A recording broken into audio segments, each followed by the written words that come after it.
So hi everyone, welcome to my channel. I am Dr. Saurabh Dixit, and today we will again study some important topics for your upcoming exams. That is, for FMG students it is important, as well as it is important for NEET-PG. As you all know that the exam taking body is same, so now there is not much of you can say division in between the standard of the exam. So you often get the similar level of question. So let us now try to just understand 2-3 important topics today. So without wasting time, I'll take you to a question and I hope you will answer this question. Okay. So identify the incision which is shown in this image. So identify the incision made for the lesion in the breast. This is what is very important. So you can see that there is a lesion in the breast. There is a lesion in the breast and the incision is somewhat like this and extending into the axilla. So this is what is very important for you to understand.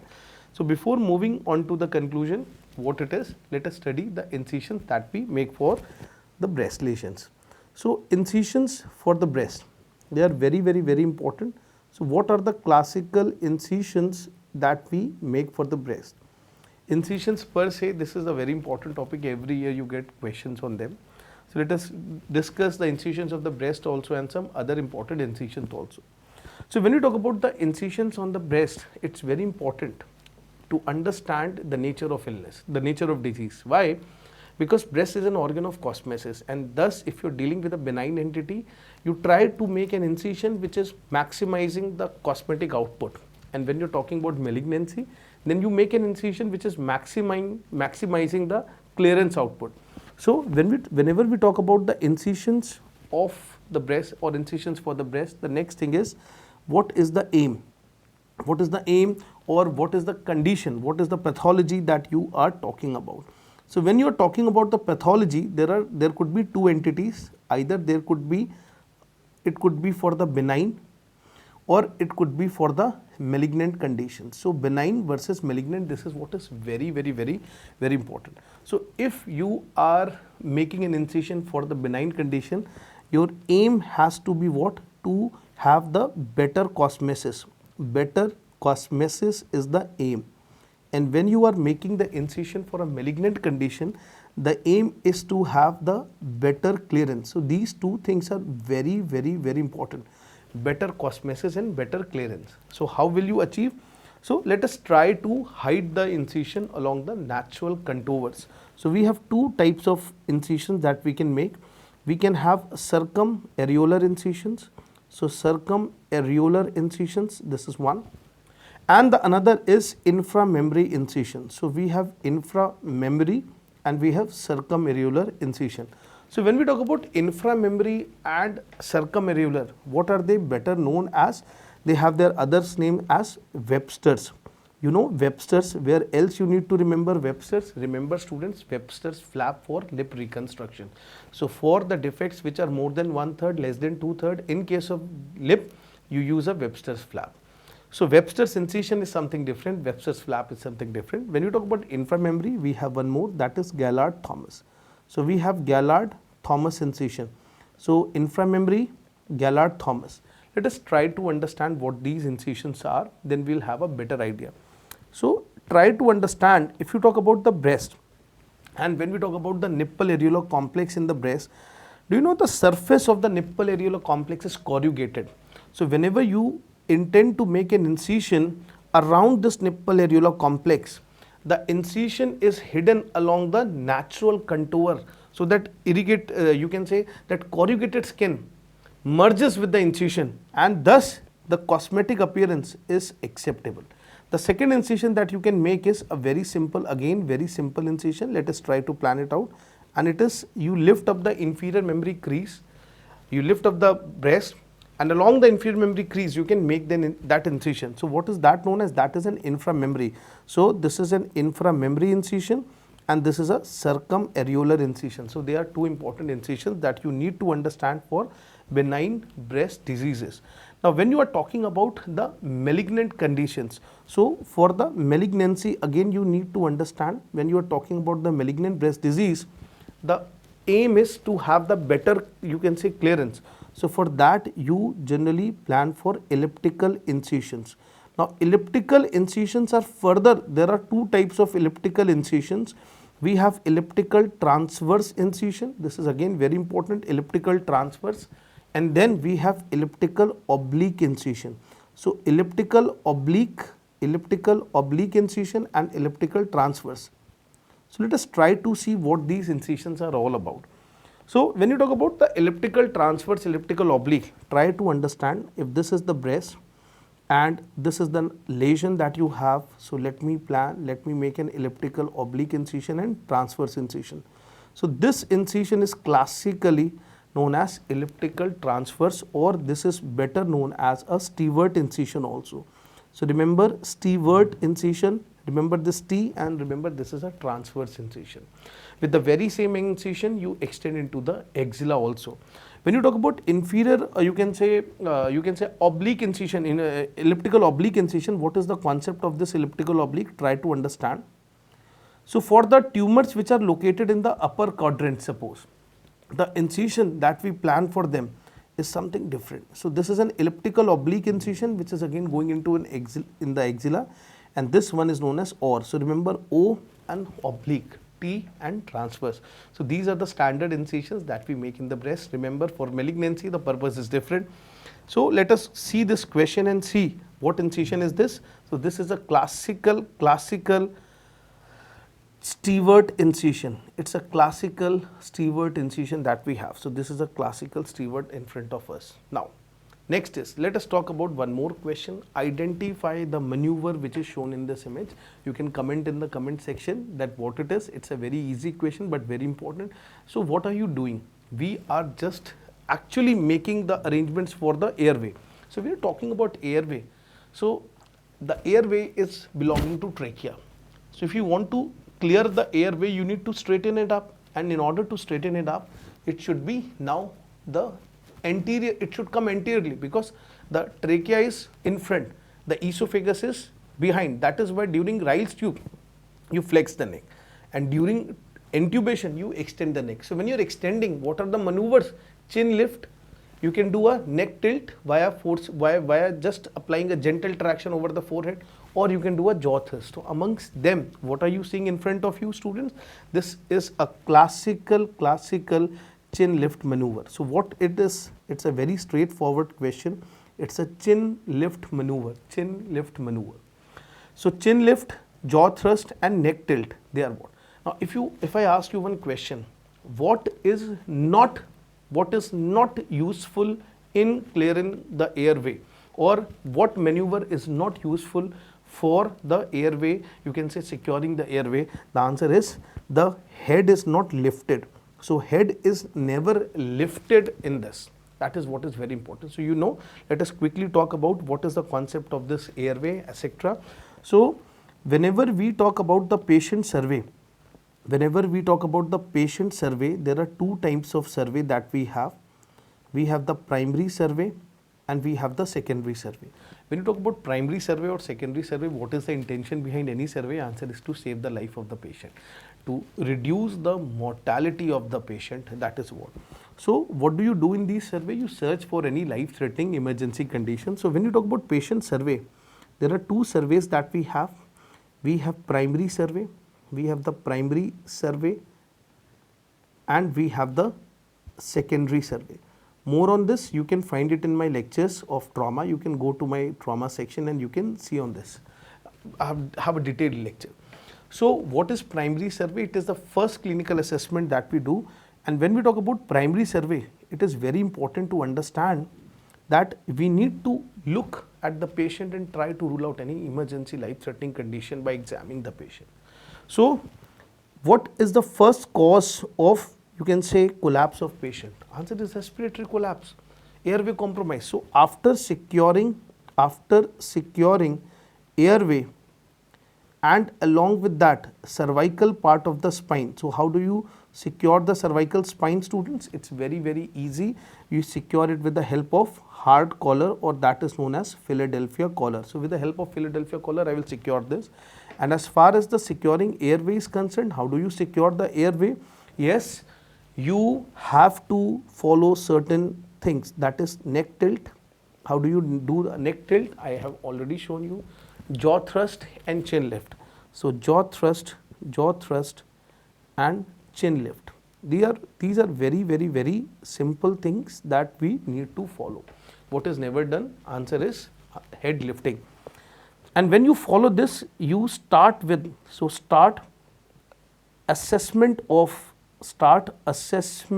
of A, B, C, D and E. What do you mean by A, B, C, D and E? Answer is airway. We have airway, we have breathing, we have airway, we have breathing, we have circulation, circulatory collapse, so circulation. Then you assess for the disability, and E is exposure. What do you mean by exposure? Do we need to expose the patient? Yes, in order to rule out any concomitant injury.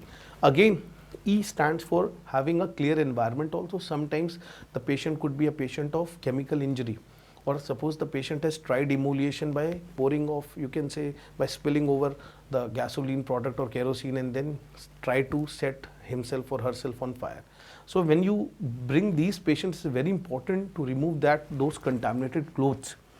So this is what is followed. Now there are a lot of people who actually create a controversy. There is no controversy. They say, sir, we follow this A, B, C, D, E, but in certain cases we follow this C, A, B, C, D. What does this mean? Does it mean that we give priority to the circulation first? No. Answer is C, A, B, C, D is brought into role play if there is any visible life-threatening bleeding. So control any catastrophic bleeding. So if there is any catastrophic bleeding, in that case only you get this C, A, B, C, D. So there are a lot of people who say that this is update, that is update. No, all these things are sham. It's a very simple ideology that yes, you have to save the patient. Use your common sense, boss. If the patient is having any active bleeding from, suppose, a radial artery injury, and then you start with that drama of securing airway and breathing first, but say patient will die by the time you reach to the circulatory aspect.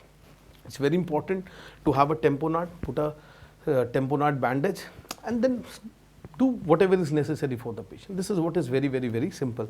So let us go to the same section and let us see other question. Again, there's a trauma question for you. So what do you see in front of you? We see something that someone has put a catheter and there's a tubing which is having that red serosanguinous output. So let us read the question. A patient presented to ER following RTA. The patient has been instilled with 1 liter of warm saline. Now this is much sufficient to tell you what it is. So following is the image of the procedure. What are you thinking it is? Just comment in the comment section. Yeah.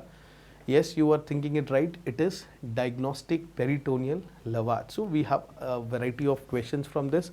What is the procedure? What are the indications, contraindications, and what is the diagnostic criteria? So let us see. It's not very important from the treatment perspective, because now after the advent of ultrasound and utilization it in emergency in form of fast, DPL has lost a lot of its importance. But still, let us see what is the concept of DPL.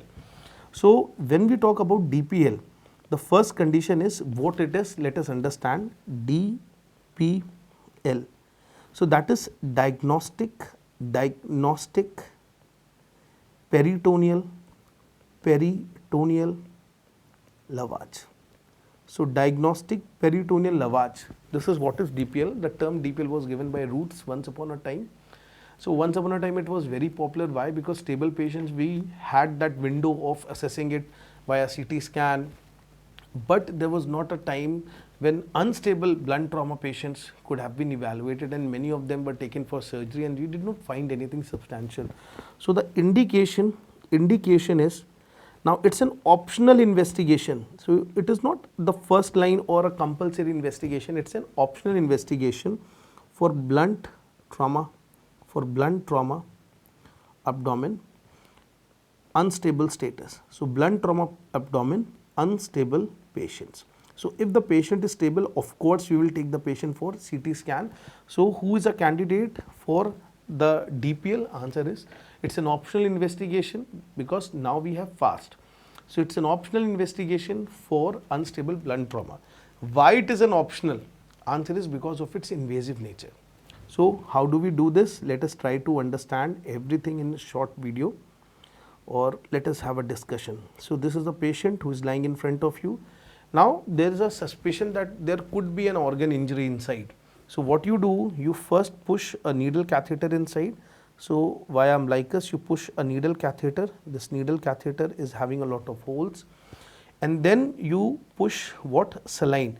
So you push saline in this, so a lot of saline has gone inside, and this saline will obviously mix with the content which is there in the abdominal cavity. So if there is blood or if there is fecal matter, that will get mixed, and then you push what? Approximately 1 liter, warm saline is pushed in.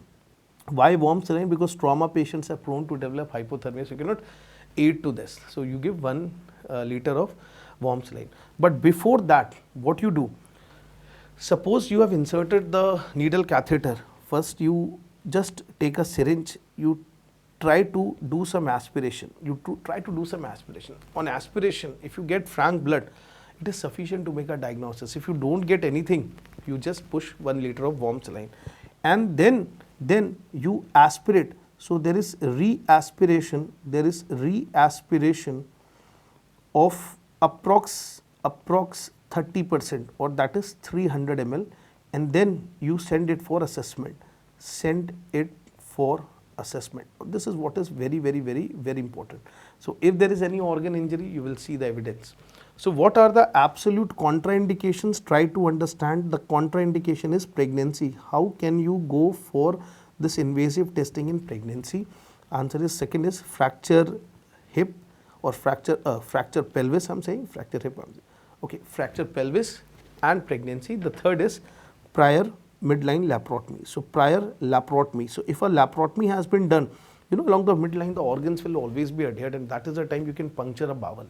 These are the contraindications. Next is, what is a positive DPL? Let us talk on this. So what is considered as positive DPL? Now when you're talking about DPL, we are doing it for the abdominal cavity. Why do we say diagnostic peritoneal lavage? Because you are pushing the saline and taking it off. This is what is lavage. The aim is to diagnose whether there is anything inside this peritoneal cavity or not, and that is why the term diagnostic peritoneal lavage. Now this diagnostic peritoneal lavage can be positive in 2 cases. It can be positive for solid organ injury, or it could be positive for hollow viscous injury. So by hollow viscous injury we mean the bowel. So hollow viscous injury, if it is, you will get the separate content. So if there is bile, if there is blood, if there is bile, if there is food, if there is fecal matter,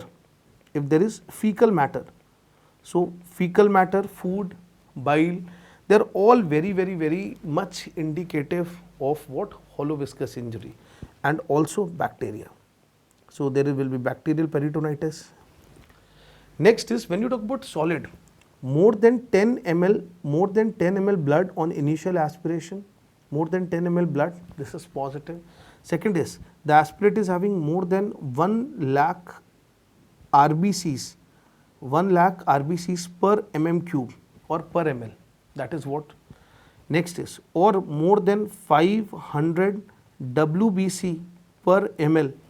This is also positive. Or students, it is not more than 175, it is more than 75 international units per liter of amylase. There are a lot of people who teach 175, the references, go to Mango and check it. So it is more than 75 international units of amylase. This is what is very important, and this is considered as DPL. So today we don't go for DPL always, we go for fast instead of DPL because of its invasive nature. Next is, let us go to this question now. Okay. So I hope the question of DPL is correct, is clear. Now the concept, let us read this concept. A 32-year-old presents with painful postprandial swelling in the submandibular region. So postprandial swelling in the submandibular region in a young male, what it could be?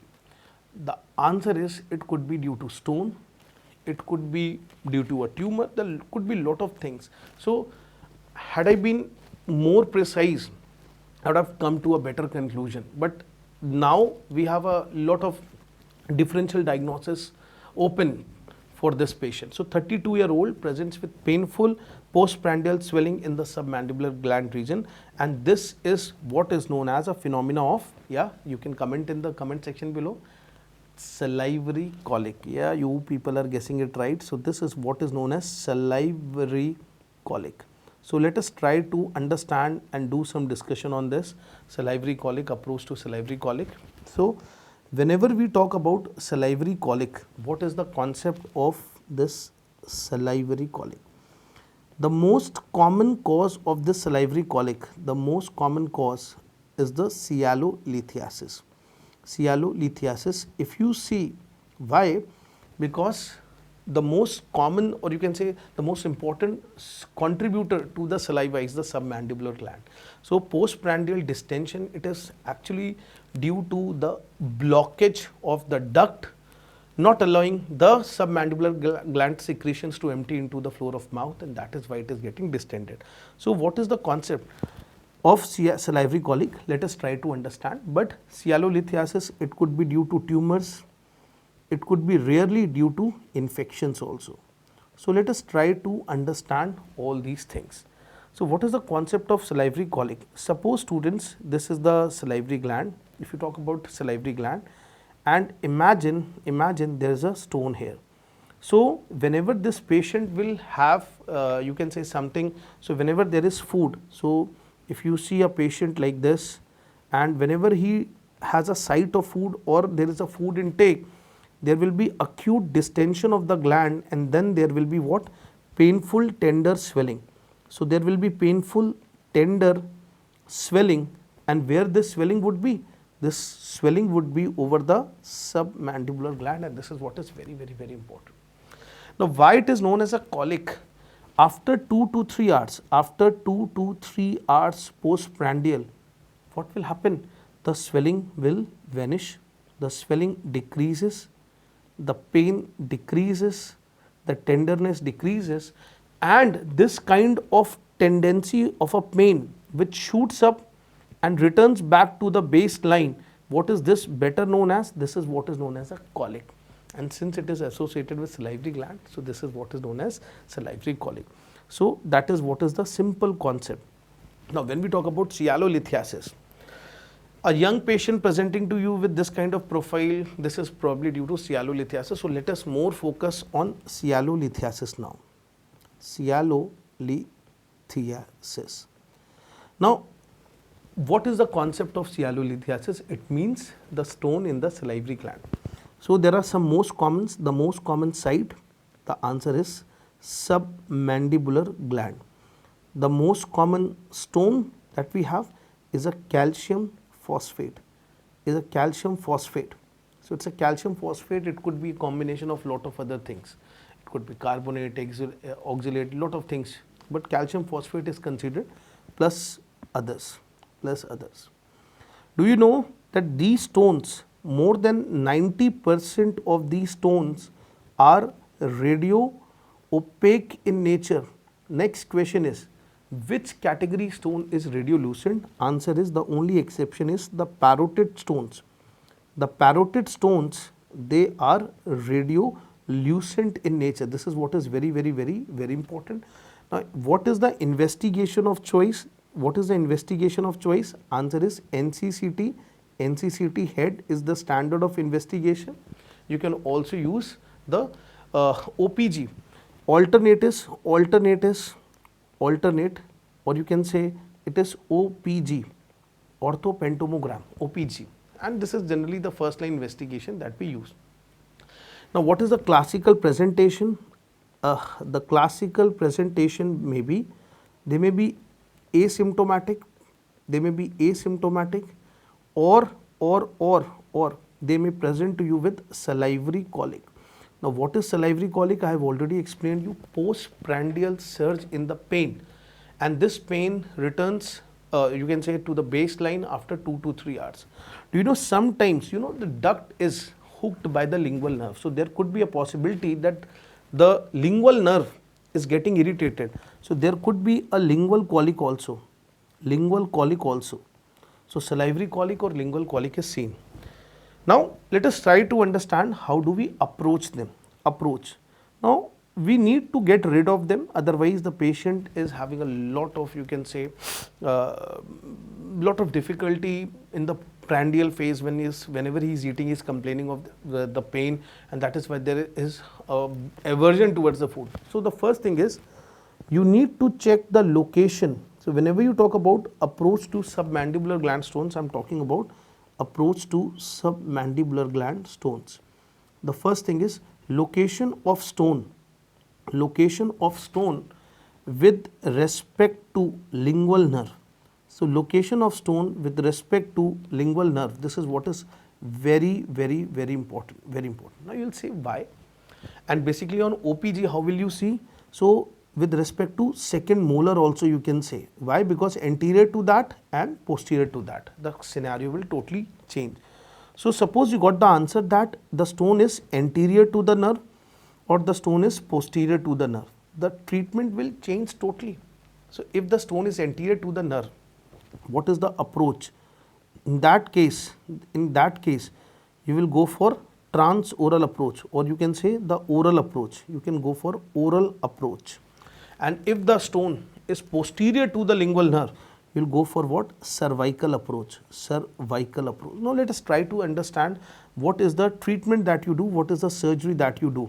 Here you open the duct. So duct exploration. Once you do the duct exploration, you open the duct and take out the stone. So duct exploration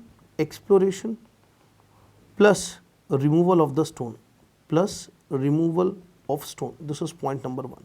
So duct exploration plus removal of stone, this is what is very important step here. I'll explain it to you.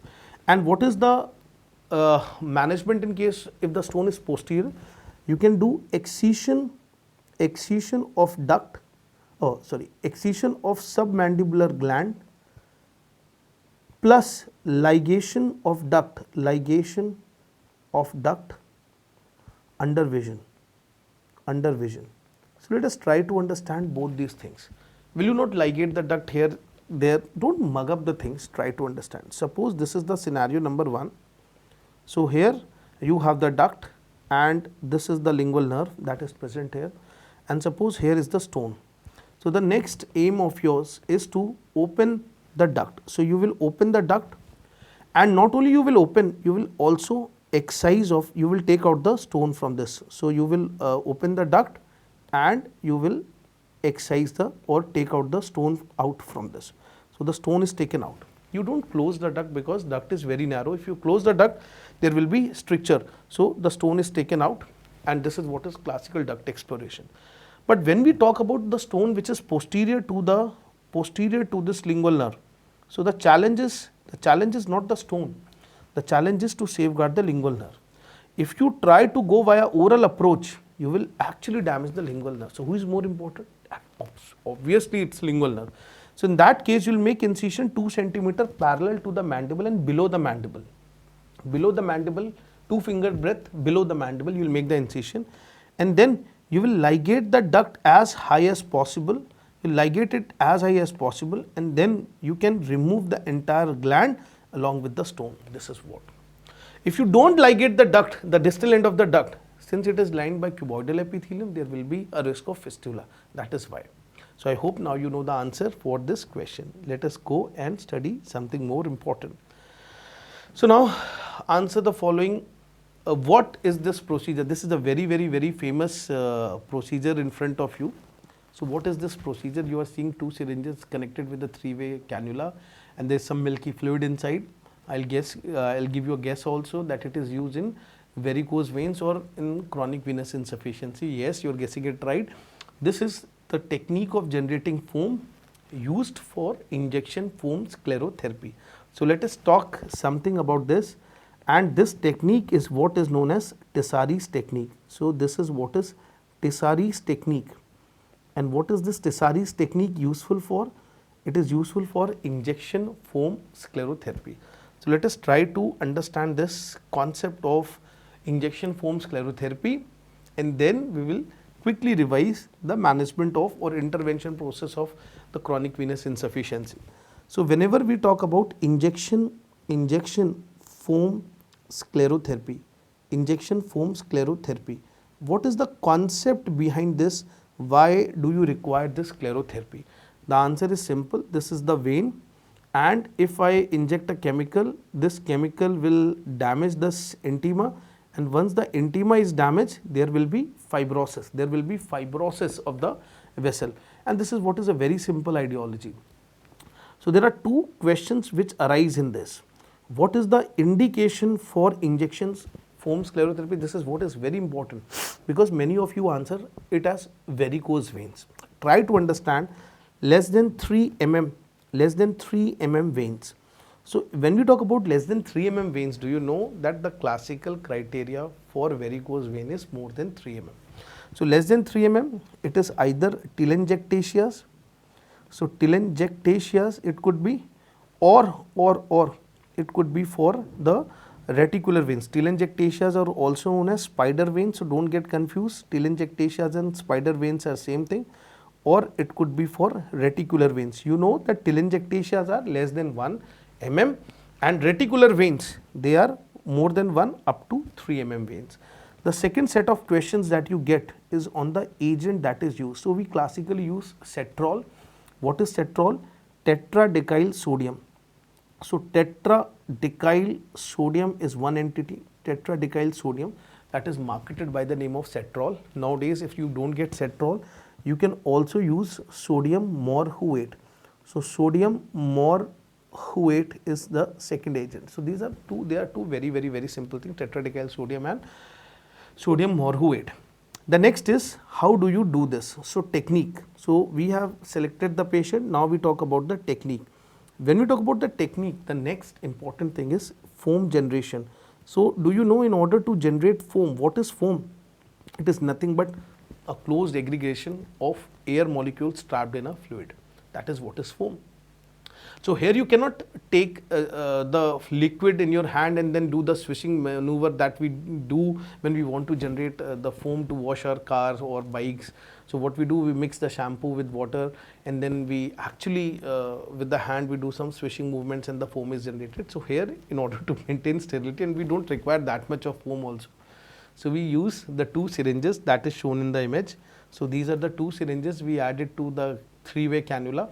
If we press the plunger on one side, the another plunger is relaxed. If we press it on the, this is how we do vice versa movements. And remember, 10 to 12 oscillations, 10 to 12 oscillations are sufficient to generate foam.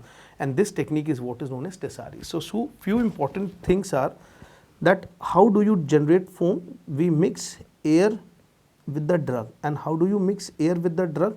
Answer is 4:1 ratio. So 4:1 ratio, if you are taking 4 ml of air, 1 ml of drug, that is how. And then once the foam is generated, yes, injection of foam.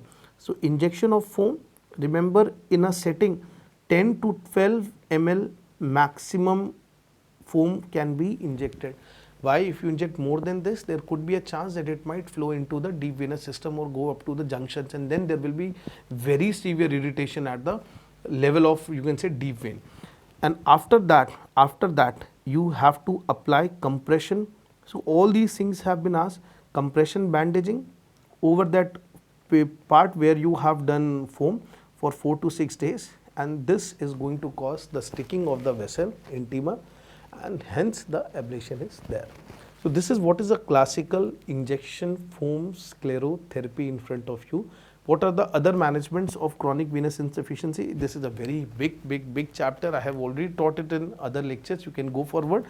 But quickly I will revise the interventions for chronic venous insufficiency. So when we talk about interventions in chronic venous insufficiency, let us try to understand. The first, and nowadays it is the most popular, we have recently started this in our hospital also. Now earlier I was not using EVLA, but now I have started this EVLA at my institute. So this is what is thermal ablation. So thermal ablation. So when we talk about thermal ablation, what are the two techniques of thermal ablation? We have EVLA, so it's a laser guided wire. It's a wire which we insert into the target vein, and then we set that machine on. There's a timer. It will actually burn and destroy the endothelium, and then there's the alarm is there. So then we recede it back, this way from distal to proximal we start doing, or from proximal, basically if you take the junction of saphenofemoral junction as proximal, so we start from that level and come down and then exit off. This is classical thermal destruction of the vessel. So we have EVLA, endovascular or endovenous laser ablation, endovenous laser ablation, and the older technology we have radio frequency ablation, RFA, that is radio frequency ablation. So one is using a radio frequency fiber and one is using the laser fiber. The second is we have the classical surgery. This is also very good. People avoid it because of the cosmetic things. The only reason, Trendelenburg surgery. So when we talk about Trendelenburg surgery, what you are doing in Trendelenburg surgery, you are ligation plus division of saphenofemoral junction in case of GSV incompetency, or SPJ in case of popliteal vessel or you can say the short saphenous insufficiency. So there are two classical things that we need to understand. Remember, along with that, plus minus stripping of vein. Why I am talking about plus minus stripping of vein? The vein is stripped only in case of GSV incompetency, and that too above knee part. The third, I have already told you, injection foam sclerotherapy. There are a lot of other techniques like injection of glue, intravenous glue, etc. But these are the three standard things that we follow in this case. As far as the management of perforators are concerned, this is again very important. So when we talk about management of perforators, there are three things that you need to understand. The first is, the classical is stab avulsion. When you talk about stab avulsion, what we do, we simply use the hook to take out the perforator, stab it, cut it. We don't ligate it. Now what we do, we take a single bite in which we close the perforator and the skin together. So individually vessel is not ligated and divided. We avulse it and then we divide, and then we take a common suture to fix the skin, subcutaneous tissue and the perforator. So stab avulsion. Then we have a trivex. This is a motorized phlebectomy. I have taken this a lot of time in my classes. So you can go through them and check it out. So we have trivex, and third is we have seps. So when we talk about seps, what is important about seps? That is subfacial endoscopic perforator surgery. That is what is seps, subfacial endoscopic perforator surgery, and this is what is very important. So let us do one more question. Okay, let us talk about this. Now first of all, you can understand that this is an image which is showing you a bariatric surgery. So name the procedure below. If you see how to see the category of this, so the stomach has been reduced in size, and then there's a jejunostomy, and this typical arrangement, this is the Y limb and this is the Ru limb. So what are you seeing in front of you? This is a classical combination of restrictive. Why restrictive? Because the stomach size has been reduced, and there is the bypass also, so malabsorptive. So restrictive plus malabsorptive surgery. The nature of this surgery is this, and this is what is LRYGB. So when we talk about LRYGB, what are the things that you need to understand? This is laparoscopic Ru-NY gastric bypass. There is similar category surgery, but with a loop gastrojejunostomy, that is MGB, mini gastric bypass. So students, let us quickly have an idea about the concept of bariatric surgery. Let us quickly revise the concept of bariatric surgery, because nowadays you are getting it in your exams, and it is what is very important. So when we talk about the bariatric surgery is actually playing with the metabolism of your body and therefore it is also known as metabolic surgeries also. So next time if you get the word metabolic surgeries, don't think that there is one more surgery which has come up overnight and what is it you don't know and this and that. It's a very simple concept. So bariatric surgery or metabolic surgery. When we talk about the metabolic surgeries or bariatric surgeries, what are the indications? Is it for all? No. The international indication is BMI more than 40 kg per meter square. 40 kg per meter square irrespective of whether you have any comorbidity or no, or more than 35 kg per meter square with comorbidities. And what are the classical comorbidities? This is what is very important.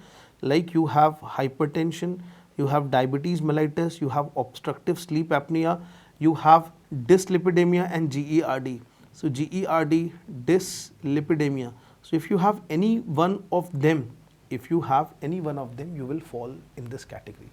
Now, do you know this criteria is a bit relaxed for the Asian students? Take my word, until and unless asked in your exam about the, you can say, the Asian criteria. So for Asia, it is a bit relaxed. So for Asians,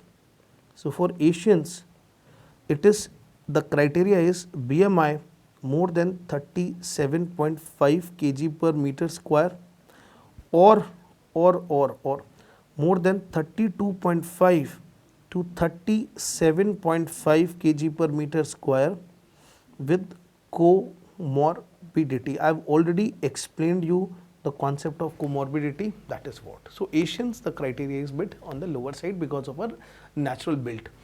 Next is, what are the types of surgeries that we have? So when we talk about the types of bariatric surgery, they are very important. The types of bariatric surgery. So we have different category surgeries. So let us see what category surgeries are we going to talk about. We have restrictive category surgeries, restrictive. These are the R category surgeries. Then we have malabsorptive surgeries, they are M. And then we have a category which is both R plus M, restrictive plus malabsorptive. The fourth new domain is now purely upper GI endoscopy related intervention. So endoscopic bariatric interventions we'll talk at the end.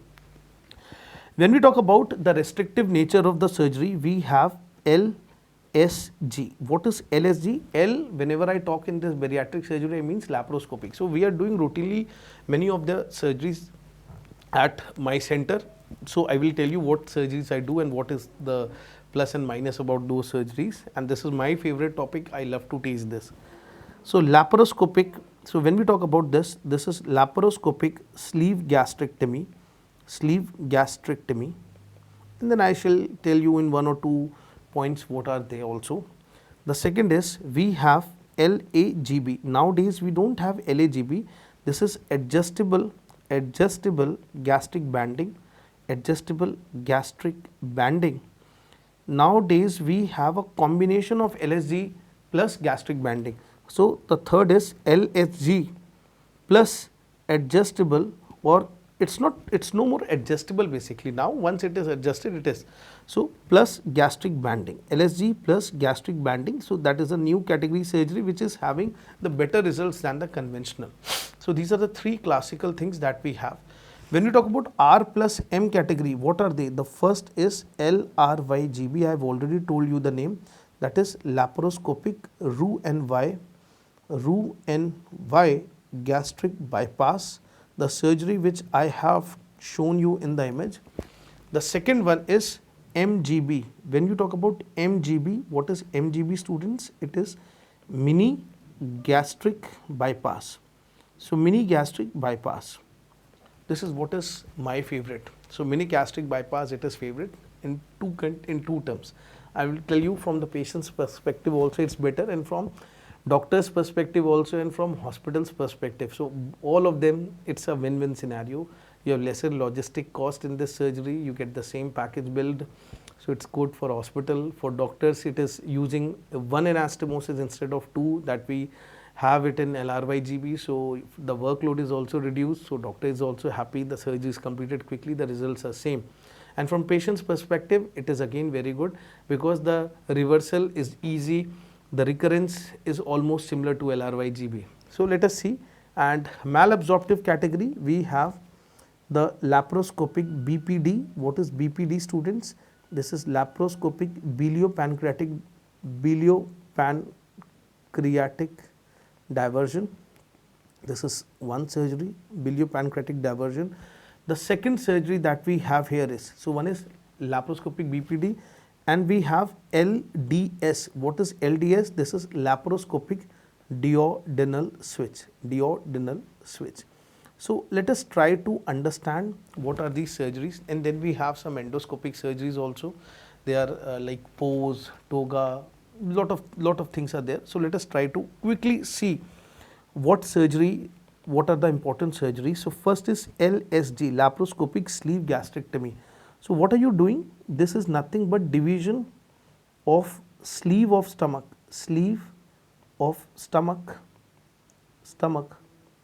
along the greater curvature, or you can say along the lesser curvature. Let us see how we do this. This is very simple. Suppose if this is the stomach that you have, this is, so you have to look at certain points, pre-pyloric vein of Mayo, or you can take incisura angularis, and 4 to 5 centimeter distal to this, you start dividing the stomach. So when you divide the stomach, so you divide the stomach towards the angle of His. So you are going to divide the stomach like this, and now just see the stomach has been divided, and you will just remove it off. So once you remove it off, now you can see the stomach, the girth of the stomach is reduced, and that is why this is what category stomach? This is a restrictive category of, so you reduce the size, and that is why it is restrictive. This is what is restrictive. There are a lot of phenomena happening. If you reduce this, if you can say, if you create a very narrow sleeve, there will be an hourglass effect. Why an hourglass effect? Try to understand. If you create a sleeve like this, sometimes you don't understand, and people create a very narrow sleeve, so you get an hourglass effect. Now food will have this bottleneck effect, and there will be a proximal leak. And remember, the leak in case of stomach, it's not going to just create a problem, it is going to be very difficult for you to manage. So you have to understand that adequate size of the sleeve is very important. Let us move forward quickly. Let us see other things also. Now I will take one surgery, LRYGB, from restrictive plus malabsorptive category, so that you understand LRYGB. Okay, one more thing that I need to tell you about amongst these surgeries, which is the most popular. This is the most popular surgery. Most popular surgery is LSG. This is most frequently done surgery. Most frequently done surgery is also LSG, because it is having a very short learning curve. Even it is easier than doing a lap cholecystectomy. One of the best surgeries, this is considered to be the best surgeries, LRYGB, and maximum weight loss surgeries. Maximum, so it would be not wise to say complete all the malabsorptive surgeries. So maximum weight loss surgeries.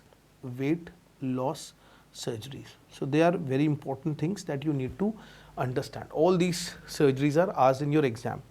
Let us try to understand the functioning.